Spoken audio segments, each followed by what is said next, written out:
근데 이곳에 이제 연못이 하나 있어요. 전설에 의하면 한 천사가 내려와서 물이 동할 때 그때 가장 먼저 들어가는 사람이 치유를 받게 되지요. 뭐 이런 전설 따라 삼듯이 그게 이제 구전되어서 내려오는 거예요. 우리 요한복음 5장 말씀을 보시도록 하겠습니다. 요한복음 5장 1절에서 9절까지 예수님께서 요한복음에서 기적을 일으키신 세 번째 표적에 해당하는 내용이겠습니다. 들고 걸어가니라 이날은 안식일이니. 네, 오늘 배경이 어디입니까? 예루살렘의 베데스다라고 하는 연못에서 예수님께서 한 병자를 치유하신 사건이 나오는 내용입니다. 뭐 내용만 보면 그렇게 어렵지 않아요. 예수님께서 가셔서 38년 된 병자를 고치셨다. 내용은 그건데 여러분 그 내용 가운데 담겨진 의미가 우리에겐 중요한 것이죠.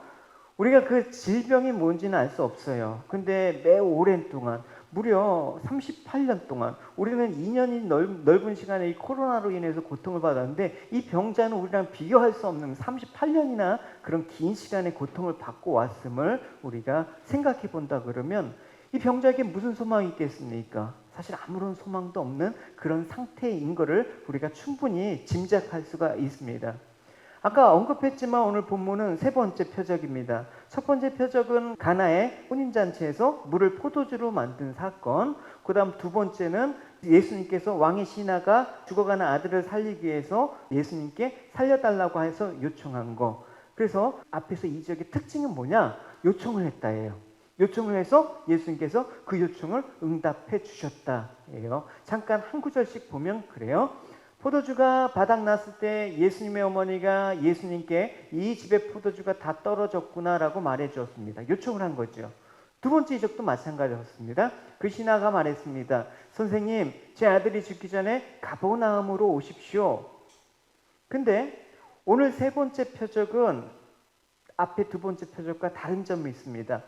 38년 된 베데스다 병자가 주님한테 요청을 한 게 아니라는 거예요. 주님 고쳐주십시오가 아니라 주님께서 찾아가셨다. 여러분 이게 대단히 중요한 거예요. 여러분 그게 바로 구원과 연관이 되기 때문에 그래요. 우리가 믿는 신앙이란 뭔가라는 그 중요한 퀘스천이 되기 때문에 그럽니다. 우리 1절과 2절을 같이 읽어보도록 하겠습니다. 그 후에 유대인이 명절이 되어 예수께서 예루살렘으로 올라가시느니라.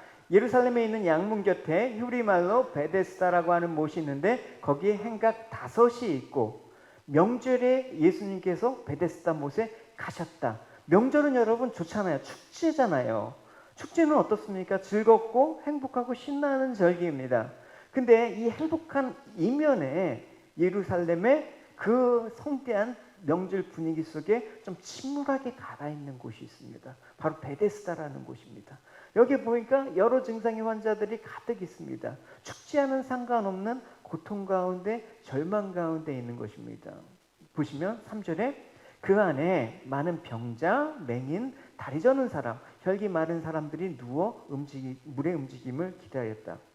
여러분 요한복음에 보면 좀 대조적인 표현을 많이 씁니다. 빛과 어둠, 죄와 사망, 생명, 영생. 그죠? 뭐 이렇게. 기적에서도 그런 사건을 볼 수가 있습니다. 이제 가나안 혼인잔치에도 대조되는 두 그룹이 나오죠. 혼인잔치의 즐거움에 있는 하객들. 근데 신랑이 염려와 걱정이 대조되는 그런 분위기를 여러분 읽으실 수가 있어야 돼요. 3장에 보면 니고데모가 나오잖아요. 니고데모가 왜 왔습니까? 당시 유대 특히 사내들인 이제 공의원들은 뭐 권력도 있고 지식도 있고 모든 것이 부족함이 없습니다. 이 정도면 하나님 잘 믿고 하나님 율법을 잘 안다고 만족하면서 살아온 사람들 가운데 니고데모 한 사람만 염려하는 거예요. 세상에 대한 염려가 아니라 인생이란 뭔가, 생명이란 뭔가, 거듭남이란 뭔가, 영생이란 뭔가, 내가 지금 이렇게 살아도 되나? 그런 가운데 예수님을 찾아왔다라는 거 항상 대조돼요. 사상에서도 누가 나와요? 수가성 우물가의 예언이 나오죠. 아까 찬양했던 것처럼. 다른 사람, 이스라엘은 한낮에 덥기 때문에 낮잠을 자요. 근데 다들 동네 사람들이 낮잠이는데 혼자 떼약볕에서 물을 길러와. 그 길러올 수밖에 없는 그 여인이 갖고 있는 그 근심. 그래서 여러분 우리가 바라볼 때 세상은 언제나 밝은 쪽으로 쏠리게 돼 있죠. 그런데 예수님께서는 밝은 쪽도 보지만 항상 어두운 그늘을 늘 주시하고 있습니다. 여러분, 우리의 시선이 어디로 가느냐가 대단히 중요한 것이죠. 그러니까 사실 예수님의 형편도 육체적으로 보면 뭐 되게 넉넉한 형편도 아니고, 그렇기 때문에 사역 가운데 많은 사람들이 어울리는 마당에서 설교하시고 또 기적을 보이신다 그러면 훨씬 더 그의 사역적인 측면에서는 도움이 될 겁니다. 훨씬 유리하죠. 근데 주님은 절대 그게 기준이 아니었습니다. 나에게 유익한가, 나에게 도움이 되는가, 그게 문제가 아니라 내가 섬겨야 될, 내가 찾아야 될 영혼이 있는가, 그것이 더 중요하다는 사실을 우리는 간과하지 않아야 되는 것입니다. 그래서 4장에서도 주님께서 사마리아 여인 한 사람을 위해서 가시는 장면을 볼 수가 있잖아요. 유대를 떠나서 다시 갈릴리로 가실 때 사마리아를 내가 통과하여야 하겠는지라. 그 당시 유대인들이 그 유대에서 갈릴리로 갈 때 가장 빠른 루트가 사마리아를 통과하는 거예요. 근데 유대 사람들은 사마리아를 되게 싫어했잖아요. 개만도 못한 그 족속으로 봤잖아요. 왜냐하면 혈통과 신앙의 순수성을 상실했다고 봐요. 그래서 부정하게 생각하기 때문에 돌아서 가요. 그런 인식이 만연한 가운데 예수님께서 사마리아로 내가 통과해야겠다. 중요한 이유는 뭡니까? 거기 구원할 사람이 있어서 그런 거예요, 여러분. 그러니까 예수님의 행복, 예수님의 관심이 어디에 있는지, 여러분 오늘날 우리가 믿는 사람이라면 과연 관심이 어디 있는지 여러분 보셔야 되는 것입니다. 그래서 그 여인 한 사람을 구원의 복음을 전하기 위해서, 그래서 그 여인을 통해서 그 동네 사람들이 구원의 복음을 접하기 위해서 예수님께서는 그 한 사람, 어두운 곳, 소외된 곳 찾아가셨단 말입니다. 예수님께서 분명히 말씀하셨어요. 인자가 온 것은 잃어버린 자를 찾아서 구원하기요 함이라. 잃어버린 자를 어떻게 했다? 예수님이 찾는다라는 표현을 썼어요. 여러분, 우리가 알아서 주님께 나아가고 구원을 받지 않는 거라니까요. 예수님이 찾아서, 찾아와셔서, 우리가 죄인 되었을 때, 심지어 예수님이 누군지도 몰랐을 때 예수님께서 찾아오셨다. 이게 바로 기독교 신앙의 대단히 중요한 핵심이에요. 그렇기 때문에 오늘도 주님께서 명절에 축제 마당에 참여하는 것보다는 잃어버린 자를 찾아서 뭘 하기 위해서, 병을 고치시기 위해서, 그건 표면적인 거고 구원하시기 위해서. 병을 고치셨다 그러면 형평성이 어긋나죠. 이 가운데 수많은 병자들이 있는데 왜 그 한 사람만 고치셨어요? 그게 중요한 게 아니라 구원하기 위해서, 구원의 복음을 전하기 위해서라는 것입니다. 그러니까 그 구원의 대상이 있기 때문에 예루살렘 그 성전에 수많은 화려하고 즐거운 잔치에 참여하지 아니하시고 베데스다 연못에 가셨습니다. 그러니까 주님께서 가셨던 길은 항상 골고다 길이에요. 남들이 편하다고, 남들이 그렇게 살아야지 하는데 나는 그렇게 못 살아. 나는 그 길을 거부해. 이게 바로 성도의 삶 아니에요, 여러분?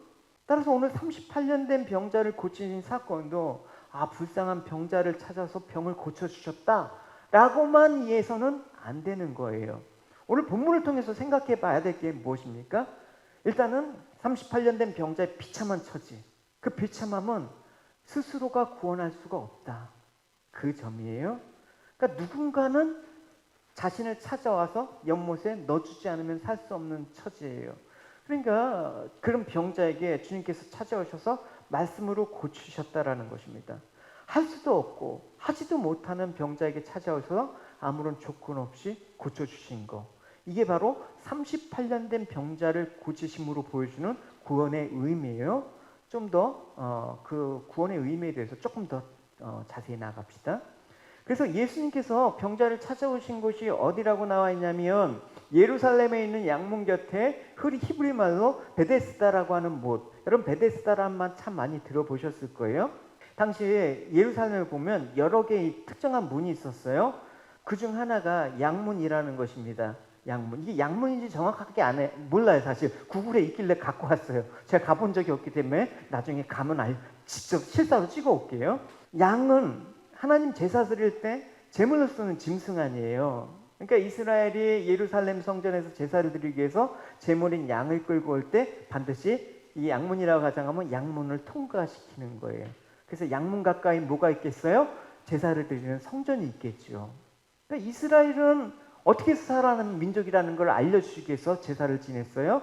어린 양의 희생으로 살아난 민족임을 잊지 말아라. 하나님의 긍휼과 일방적인 도우심으로 너희들은 살아났다라는 걸 알기 위해서 제사라는 걸 드리게 하셨어요. 하나님께서 뭐 짐승의 피를 좋아해서 고기를 좋아해서 제사를 받고 싶어서 그런 게 아니라 그 은혜를 잊지 말아라 하기 때문에 오늘도 예배가 그런 자리가 되길 바랍니다. 양의 문을 통과한. 그래서 애굽에서 나올 때 어린 양의 희생의 피가 아니었으면 우리가 장자의 재앙에 우리도 죽었던 사람이지. 그렇기 때문에 양의 희생은 생명의 은혜로 부각되는 거란 말입니다. 그래서 이 양문은 뭐를 의미한다고 할 수 있습니까? 어린 양의 희생과 은혜를 의미하는 것입니다. 여러분, 그래서 예수님께서 구원과 관련해서 자신을 뭐라고 표현하면 내가 양의 문이다 라고 얘기를 하셨어요. 요한복음 10장에 보면 그래요. 그러므로 예수께서 다시 이르시되 내가 진실로 진실로 너에게 말하노니 나는 뭐다? 양의 문이다. 내가 문이니 누구든지 나로 말미암아 들어가면 구원을 받고 또는 들어가며 나오며 꼴을 얻으리라. 구원과 관련되어 있는 거예요. 그러니까 지금 이 베데스다라는 곳으로 이제 가는데 보시면 이 베데스다라는 이 곳의 그 의미가 그래요. 원래 베데스다는 합성어예요. 베이트라는 게 히브리어로 집이라는 뜻이거든요. 그리고 그 헤세드, 우리 헤세드 마을도 있죠. 헤세드가 하나님의 사랑, 긍휼, 자비라는 뜻이에요. 그러니까 베데스다는 사랑의 집, 긍휼의 집, 자비의 집이라는 뜻이에요. 그러니까 지금 이곳 가운데 자비의 집에 이제 예수님께서 가셨습니다. 그럼 뭘 보여주실 거예요? 너희들이 자비를 구하는데 내가 자비란 무엇인가를 알려주시기 위해서 가셨다라고 우리가 또 원어적으로 보면 추론할 수가 있어요. 근데 이곳에 이제 연못이 하나 있어요. 전설에 의하면 한 천사가 내려와서 물이 동할 때 그때 가장 먼저 들어가는 사람이 치유를 받게 되지요. 뭐 이런 전설 따라 삼쳤지. 그게 이제 구전되어서 내려오는 거예요. 성경에 그런 근거가 아무것도 없는데 말이죠. 그래서 4절 보면 이래요.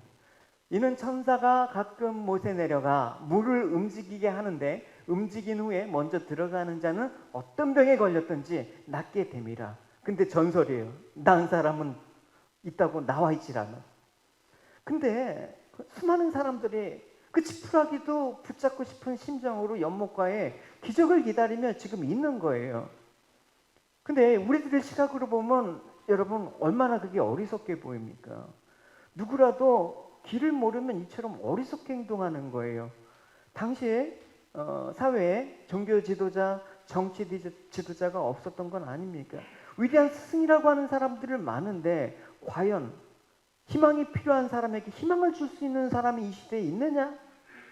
길을 묻는 사람에게 길을 가르쳐주는 사람이 있느냐? 여러분 많이들 얘기하잖아요. 요즘 리더가 없다고. 진짜 그래요 여러분. 주님께서는 분명히 말씀을 하셨어요. 내가 길이고 진리고 생명이니 나로 말미암지 않고는 아버지께로 올 자가 없느니라. 근데 주님의 길인데 길을 물을 자가 없다라는 거예요. 여러분 누구한테 길을 묻습니까? 여러분 뭐 구글, 네이버, 지식 검색? 여러분 언제든지 문제 자체가 절망으로 밀어넣지는 않습니다. 사람을 견디게 힘들게 하는 건 뭐냐? 문제 해답이 보이지 않을 때 힘든 거예요. 그죠? 해답이 있으면 문제가 뭐가 여러분 우리를 힘들게 해요. 해결하면 되는데 근데 해답이 없으니까 안 보이니까 그럼 사람은 어떻게? 그 해답을 찾아서 가는 거야. 뭐든 하여튼 찾아보는 거야. 그게 하나님을 떠난 인생에 가는 거죠. 문제 있는데 가만히 손 놓고 있는 사람이 어디 있습니까? 예를 들면 사울도 그랬어요. 막 블레셋 군대들이 막 이제 진을 치고 압박을 해서 들어오고 있어요. 전력이 상대가 안 돼. 그러니까 마음이 쫀 거죠. 두렵고 떨고 있는 거예요. 그러면 사울은 그 문제의 해답을 얻기 위해서 어떻게 합니까? 이렇게 했어요. 사울은 자기 종들에게 명했습니다. 가서 무당을 찾아봐라. 내가 그에게 가서 물어봐야겠다. 구신해야겠다. 그러자 종들은 엔돌에 무당했습니다 하고 대답했습니다. 사울은 아무도 알아보지 못한 채 다른 옷으로 갈아입었습니다. 사울은 밤중에 신하 두 사람을 데리고 무당을 만나러 갔습니다. 사울이 무당에게 말했습니다. 나를 위해 주문을 외워 내가 말하는 사람을 불러내라. 사울 몰랐을까요? 하나님 이런 거 되게 싫어한다는 거 몰랐을까요? 근데 왜 이렇게 했을까요? 답이 보이지 않기 때문에 그래요. 하나님 앞에 답을 구하지 않았기 때문에 그래요. 이 시대 가운데 이런 사울과 또 베데스다의 수많은 사람 병자들이 연못을 움직이는 그 천사가 와주기를 기다리는 그런 모습들, 우리들의 모습들, 여러분 뭐 별 차이가 있겠습니까? 여러분 이 시대의 문제, 인간적인 본질, 나의 문제를 인식하지 않은 사람은 없어요. 내가 이렇게 살면 안 된다라는 거 아는 사람들이 없다. 그래요. 내가 이렇게 신앙생활하면 안 된다. 다 알아요. 내가 기도하지 않으면 안 된다. 알아요. 내가 말씀 읽지 않으면 안 된다. 알아. 인식하지만 문제의 답을 엉뚱한 데서 구한단 말입니다. 베데스다 연못에 물이 동하기를 기다리는 수많은 사람처럼 엉뚱한 희망을 걸고 문제 해결의 답을 찾으려고 한다라는 게 문제예요. 근데 그 결과가 어떻게 됩니까? 그의 발은 사지로 내려가며 그의 걸음은 수월로 내려간다. 무덤으로 간다. 그의 생명의 평탄한 길을 찾지 못하며 자기 길이 든든하지 못하여도 그것을 깨닫지 못한다. 기껏 희망을 걸고 문제 해결을 찾으러 가는데 그 결과가 뭐라고 나와 있습니까? 수월로 내려간다. 죽는다. 사망이다. 이게 인생의 결론이에요, 여러분. 여러분 왜 한국에 특히 40대 남자들의 사망률이 세계에서 가장 높은지 아십니까? 여러분 죽으라고 일만 해서 그래요. 여러분 죽으라고 일하니까 죽는 거 아닙니까? 살려고 일해야지. 주님께서는 분명히 일한다. 아버지도 일하시니 나도 일한다. 일하는 건 신성하고 좋은 거예요. 근데 살려고 일해야 되는데 죽으라고 일만 하니까 죽는 거야.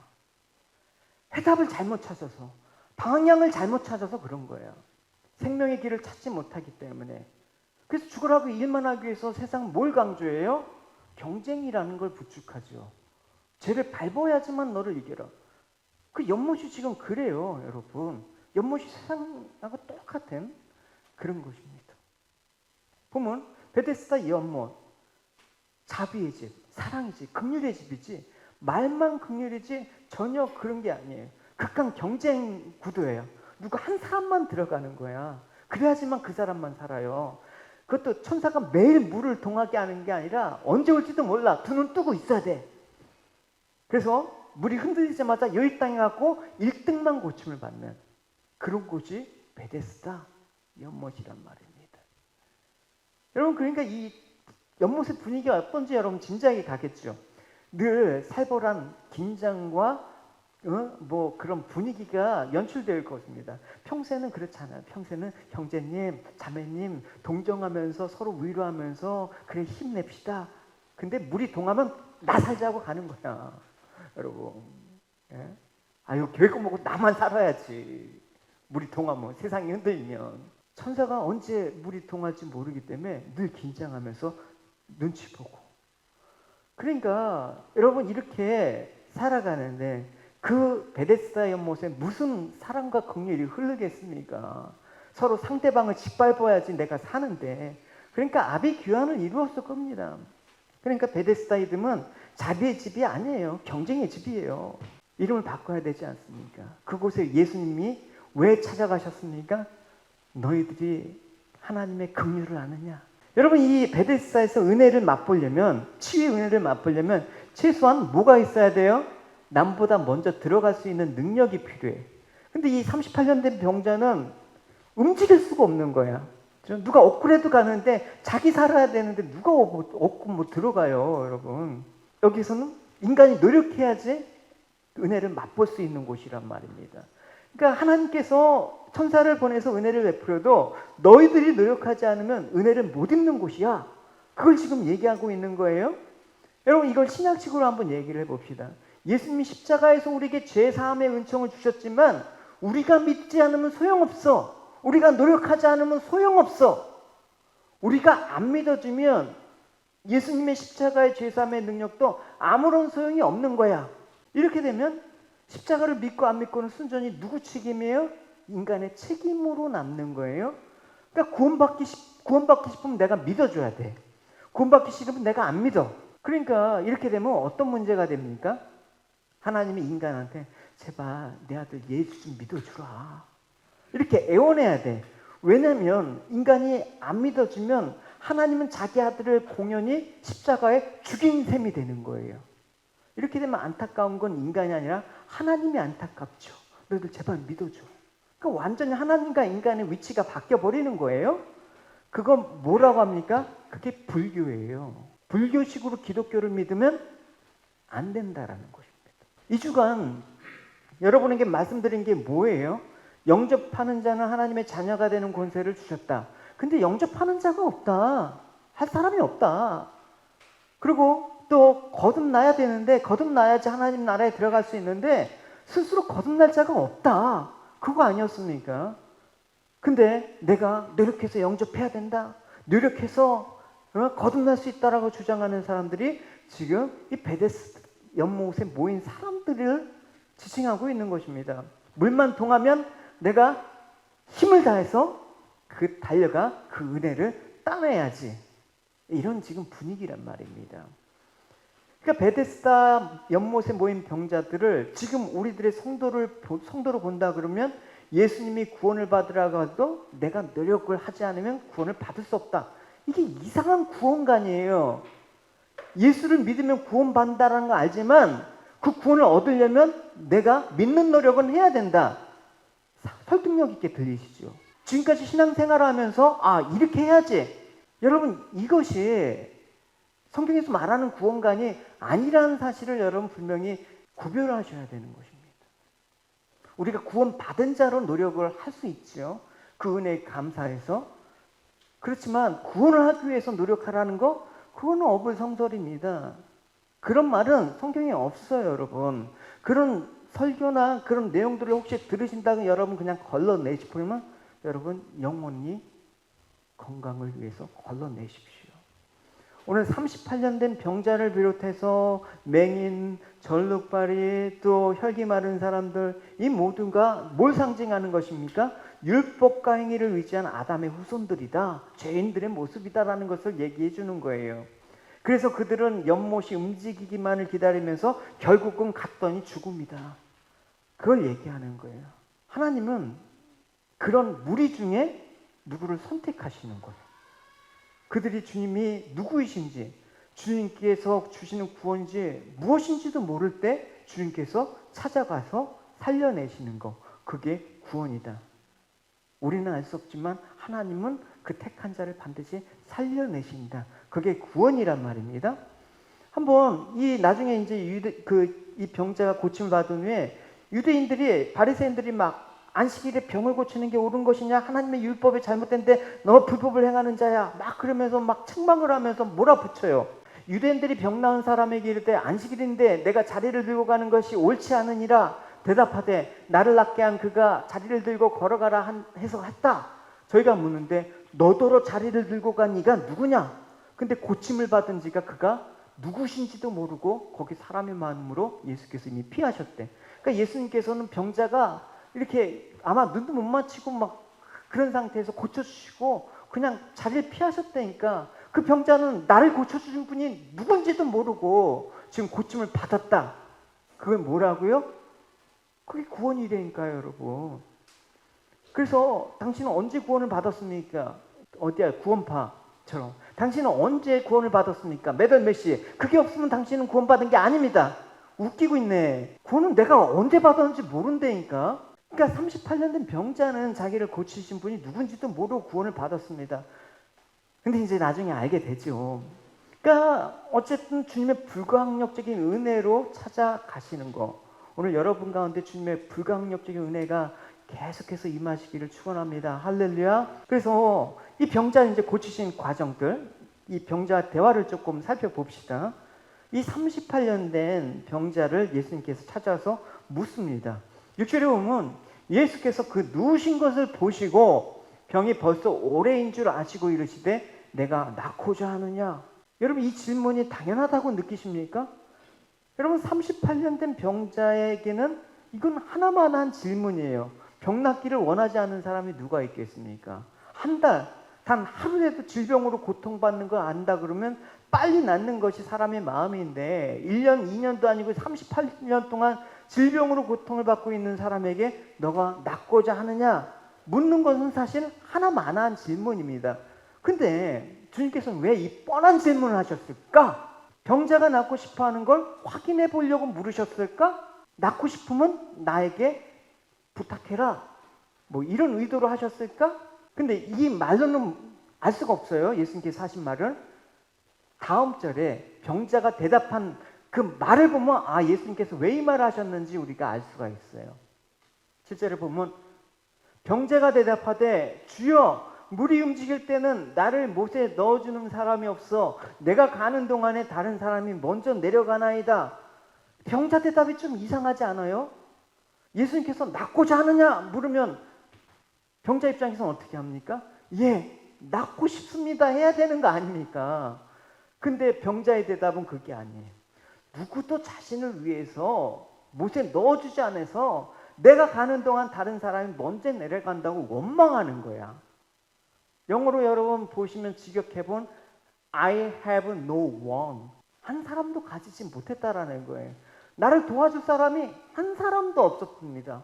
아니 도와주시러 오신 분한테 고쳐주십시오 하면 끝나는 일인데도 불구하고 원망을 하는 거야.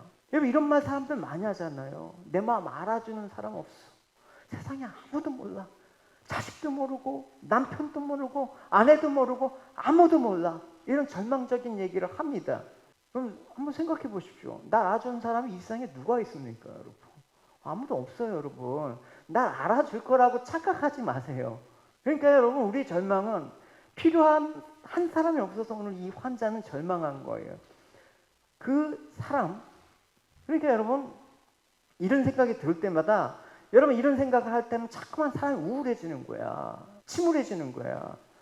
나를 도와줄 사람을 찾는 게 아니라 방향을 좀 바꿔서 생각하세요. 내가 도와줄 사람 혹시 있나? 나한테는 좋은 사람이 없어. 내가 좋은 사람이 되어줄 수 없나? 그렇게 자꾸만 생각해야죠. 그러니까 자기중심적으로 막 생각하니까 이 정말 나를 도와줄 분이 찾아오셨는데도 모르는 거야. 그 은혜가 있는데도 모르는 거야. 여러분한테 은혜가 없어서 우리가 주님과의 관계가 이랬습니까? 주님께서 여러분들한테 베푸심이 없어서 지금까지 돌봐주신 은혜가 없어서 내가 혼자 된 것 같고 나만 이렇게 고달픈 것 같습니까? 주님이 찾아오셨잖아요. 근데 다른 사람이 세상이 나를 여러분 이렇게 살지 않으셨으면 좋겠어요. 이거 이렇게 살면 여러분 계속해서 비관론자가 되고 우울하고 늘 탓만 해. 그 탓만은 인생은 복될 수가 없어요, 여러분. 그러니까 38년 된 병자가 예수님의 물음에 대해서 주님 낫고 싶습니다. 나의 병을 고쳐주십시오라고 대답했다 그러면 그 병자는 자신의 병을 고칠 수 있는 분을 누구로 봤다라는 거예요? 예수님으로 봤다라는 그 생각을 할 수가 있습니다. 근데 예수님이 오셨는데도 나를 고쳐주실 대상으로 안 보는 게 문제야, 여러분. 우리가 예배를 드려도, 우리가 신앙을 해도, 예수님이 지금 내 마음 가운데 오셨는데도 나를 구해줄 대상으로 보지 않는 게 문제예요. 이 병자 같은 이런 상태가 바로 오리라는 거예요. 그래서 오늘 본문처럼 자신을 못에 넣어주지 않아 다른 사람이 먼저 내려가 버린다라는 원망을 하는 것은 자신이 살 수 있는 것은 베데스다 못에 들어가는 게 내가 살 길이야. 내가 교회는 다녀도 예수 믿어도 내가 살 길은 이거야 라고 고집하는 사람들이 많아요. 여러분 살기 위해서 예배당에 나와서 기도합시오. 그게 살 길이라고 믿지 않는 거야. 내가 살 길은 베데스다 연못에 들어가는 거야. 내가 길이다. 내가 진리다. 내가 생명이다. 근데 베데스다 못을 더우지 않은 그 모습이 바로 나의 모습 아닌가. 이게 38년 된 병자의 대답을 통해서 가늠할 수 있는 우리의 영적 상태이기도 해요. 오늘날 38년 된 병자는 자신이 살 수 있는 길을 스스로 갖고 있다라고 생각했어요. 저기만 들어가면 내가 살 수 있어. 내가 고통과 절망에서 해방될 수 있어. 여러분이 살 길을 찾는다라고 스스로 생각하는 그 길이 여러분 있는지 모르겠어요. 실례지만 그 길은 사망의 길이에요. 다른 길은 없다고 주님께서 분명히 말씀하셨기 때문에 그런 거예요. 요즘 전문가가 어디 있습니까, 여러분? 조금만 하면 변이다. 조금만 하면 주사 더 맞아라. 방법이 없잖아요. 자기도 모르니까 자꾸만 그렇게 헛소리를 하는 거야. 뭐가 정답인지도 모르고 살아요. 근데 그 정답을 모르고 하는 사람을 하는 말들을 그게 정답인 줄 알고 또 가. 여러분 분별을 해야 되죠, 여러분. 이 시대 가운데. 무엇이 살 길인지 여러분 분별하면서 나가야 되죠. 왜 길이신 주님을 찾지 않고 세상에서 사는 거. 이제 각자 도생하자. 내 살 길은 내가 살자. 이게 베데스다 연못의 광경이라는 거예요. 그러니까 사람들은 생명을 얻기를 원하고 외치는데 정작 문제는 생명에 관심이 없는 거예요. 생명을 주신 자가 누군지는 관심이 없어요. 그게 그리스도의 모습에서 멀어지는 그런 모습이란 말입니다. 이렇게 세상에 조금만 들으니까 그냥 교회들이 풍지박산나고 이게 뭐야? 이게 도대체 뭐야? 그들이 믿어왔던 신앙이라는 게 도대체 뭐야? 요한복음에 너희는 성경에서 영생을 얻는다고 생각하여 성경을 부지런히 연구하고 있는데 그 성경이 나를 증언하는 거다. 세상에서 살 길을 증언하는 게 아니다. 하지만 너희는 영생을 위해서 내게 오는 것을 거절했다. 아니 영생을 얻기 위해서 성경을 부지런히 연구한다면서 예수님에게 나오지 않는다라는 건 뭡니까? 영생을 얻기 위해서 성경을 공부했으면 예수님께 나와야지 당연한 건데 왜 연구했다고 하면서 예수님께 나오길 원하지 않는 것입니까? 예수님이 눈앞에 있어도 내가 연못에 들어가야지 살아. 각자 나름대로 영생을 얻는 그 길을 연구하고 있기 때문에 그래요. 그러니까 성경에서 그 각자 연못에 들어갈 수 있는 길을 형광펜으로 쫙쫙 하면서 내게 능력 주시지 않는 내가 모든 걸 할 수 있어. 뭐 그러면서 주님 능력 주시옵소서. 그러니까 전혀 성경을 보는데 방향이 다른 거지. 다시 말해서 예수님이 아닌 다른 길로 영생을 얻을 수 있다라고 여겨지기 때문에 성경을 보면서도 계속해서 비나이다, 비나이다. 우리 주님 나 복 주실 걸 비나이다. 이게 여러분 뭐가 달라요? 다른 종교랑. 주님께서 분명히 말씀하셨어요. 내가 나 자신에 대해서 증언하는 사람이며 또 나를 위해 증언하시는 분은 나를 보내신 아버지이시다. 그 사람들이 예수님께 물었습니다. 당신의 아버지가 어디 계십니까? 예수님께서 대답하셨습니다. 너희는 나도 알지 못하고 나의 아버지도 모른다. 만일 나를 알았더라면 또한 나의 아버지도 알았을 것이다. 그 당시 바리새인들이 하나님의 율법을 다 안다고 생각했어요. 나처럼 성경 박사가 어디 있어? 하면서 안다고 자신들은 주님의 말씀을 따른다고 했지만 정작 주님께서는 너희는 나를 알지 못하고 나의 아버지도 모른다 라고 말씀하시는 거 아닙니까? 다시 말해서 너희들이 진심으로 말씀 안에서 하나님이 누구이신가를 안다 그러면 말씀으로 온 예수님의 말씀이 하나님의 말씀과 일치하고 있으면 알게 될 것이다. 그러면 너희들이 나를 하늘로부터 온 분임을 알 수 있을 것이다. 그래서 나를 믿는 자는 아버지께로 가는 거야. 구원을 얻는 거야. 영생을 얻는 거야. 근데 너희들이 나를 모른다고 하니 아버지도 모르는 거 당연하지 않냐? 오늘날 많은 사람들이 각자의 영생 방법이 있어요. 나름대로 삶의 방책을 갖고 삽니다. 교회 나가도 다 각자의 신앙이 있어요, 여러분. 좋은 직장을 얻는 거 내가 사는 방책으로 여겨집니까? 인생이 잘 되는 방향으로 도와주시는 게 하나님의 축복으로 여겨집니까? 그래서 내가 믿고 있는 방책을 주님은 단지 나를 들어서 연못에 넣어주기만 하면 내가 살 수 있어요. 그것만 해주시면 돼요. 그 말을 지금 하고 있는 거예요. 그래서 이건 결코 신앙이 아니에요, 여러분. 우리가 가짜 신앙이라는 걸 여러분 평상시에는 모르잖아요. 근데 이 베데스다 현장에서 나의 모습을 딱 비춰보면 이것이 가짜 신앙이구나 라는 것을 극명하게 볼 수가 있는 거예요. 예수님께서 병자가 원하는 방식과는 다른 방식을 얘기하시죠. 나는 너를 옮겨서 못에 넣어줄 수가 없다. 뭡니까? 예수께서 이르시되 일어나 내 자리를 들고 걸어가라. 그 사람이 곧 나와서 자리를 들고 걸어가니라. 이거예요. 예수님께서 그래서 병자를 고치신 방법은 일어나 걸어가라는 말씀이었습니다.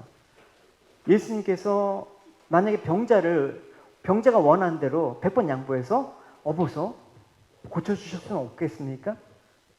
여러분, 일단 못에 들어간다고 난다란 보장이 없어요. 전설이에요. 근데 만약에 100번 양보해서 병자를 도와서 못에 넣어주셨다 그러면 병자는 과연 예수님께 당신이 고쳐주셨습니까? 당신이 고쳐주셨습니다. 고백할까요? 베데스다 연못이 고쳐준 걸로 알고 있을 거예요. 그냥 당신은 나를 좀 도와준 것 뿐입니다. 내가 노력해서 그 얻은 결과에 대해서 당신은 도와줬을 뿐입니다. 이게 바로 베데스다 못, 이게 바로 이 세상, 이게 바로 우리의 삶의 자리라는 거예요. 그래서 38년 된 병자는 자신이 나올 수 있는 길을 베데스다 못에 들어가는 것으로 믿고 있었습니다. 그런데 예수님이 그를 못에 넣어 낳았다면 결국 그 병자에게 있어서 예수님은 자신을 원하는 삶을 도와주는, 방책을 도와주는 분에 지나지 않았을 것입니다. 여러분, 신앙은 우리가 가지고 있는 삶의 방법들을 포기하고 그리스도께 나오는 거예요. 사람이 떡으로만 사는 것이 아니라 하나님의 입으로 나오는 말씀으로 산다고 하신 것처럼 신앙은 주님의 말씀이 나를 살린다라는 걸 믿는 거예요. 예수님이 불쌍히 보시는 것은 질병으로 고통당하는 현실이 아닙니다.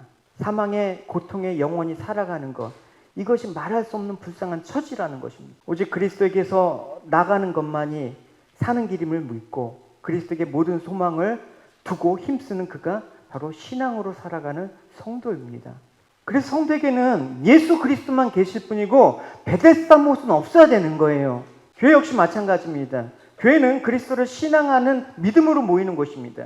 그래서 교회 베데스다 못은 없어져야 됩니다. 그리고 오늘날 많은 교회는 스스로 베데스다 못을 만들고 있습니다. 오죽하면 전도왕 왕왕왕 붙이잖아요. 그러니까 서로 먼저 들어가기 위해서 다른 사람과 경쟁하는 베데스다를 스스로 만들고 있는 교회가 돼서는 안 되는 거예요. 그러나 예수님은 우리가 가지고 있는 삶의 방법들을 도와주기 위해서 오신 분이 아닙니다. 오히려 예수님은 우리의 삶의 방법들을 포기하고 그리스도만 의지하라고 말씀하십니다. 할렐루야. 베데스다 못이 되어지는 것이 아니라 그리스도의 말씀으로 되어진다는 이 사실을 잊지 마시기 바랍니다. Not be like the Bethesda River, but be whole under the Christ. 이 시간 우리의 신앙이 예수님만 바라보는 것이길 되길 원합니다. I want this time to be a time where you only look up to Jesus. 마치 수로보니께 연희처럼 그 주인의 상의에 떨어진 부스러기라도 내가 얻어먹기 위해서 간절한 마음으로 주님을 사모하는 그 마음이 우리의 마음이 되길 원합니다. Like the women who approached Jesus wholeheartedly. 그래서 주님의 은혜를 감사하며 여러분 죄악의 자리에 있었던 우리들에게 일어나 내 자리를 들고 걸으라, 이 주님의 말씀이 우리 마음 가운데 들리길 원합니다. I want you to hear when Jesus says to get up and walk. 그래서 주님의 은혜 안에 여러분 좀 참된 자유를, 그래서 안식일 날 고치신 거 아닙니까? 종교라는 그런 틀에 얽매이지 마시고 여러분 좀 자유롭게, 이런 두려움에서 좀 자유롭게 건강관리 잘 하실 때 너무 쫄지 마시고 자유롭게 여러분 주님 안에서 좀 안식을 누리시는 여러분이 되시길 주님의 이름으로 축원합니다.